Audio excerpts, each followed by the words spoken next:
Bu Mingəçevirdə 2-ci Dünya müharibəsindən əsir düşmüş Almanların kütləvi məzarlığıdır. Burada təxminən deyilənə görə 980-ə yaxın məzar olmalıdır. Hamısının başdaşı yoxdur. Demək olar ki, heç birində ad yoxdur. Sadəcə orada Ernst Krüger yazılıb. 1946-da vəfat edib. Orada başdaşı var. Yəni ad yazılıb. Qalan heç birinin adı zaten yazılmayıb.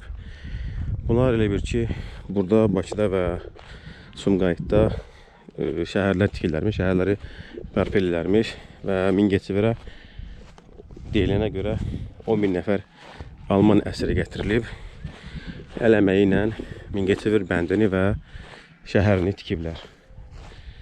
Əlbəttə ki, ağır əl əməyi nəticəsində onların 10 nəfərdən biri sayılır da, yəni 10.000-dən demək olar ki, 980-dən 10 nəfərdən biri sayılır.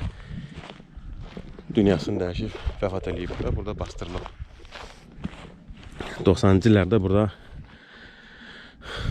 müstəqillik dövründə Almanlar sonra bura məzarlığı bərpa ediblər və abidə olaraq qorunur bura. Maraqlısı odur ki, mən Berlində də 1-ci Dünya müharibəsində həlak olmuş Almanların qəbrini görmüşdüm. Orada da bizimkilərin, mühacirlərin məzarlarını axtarırdım. Həyat çox qəribədir.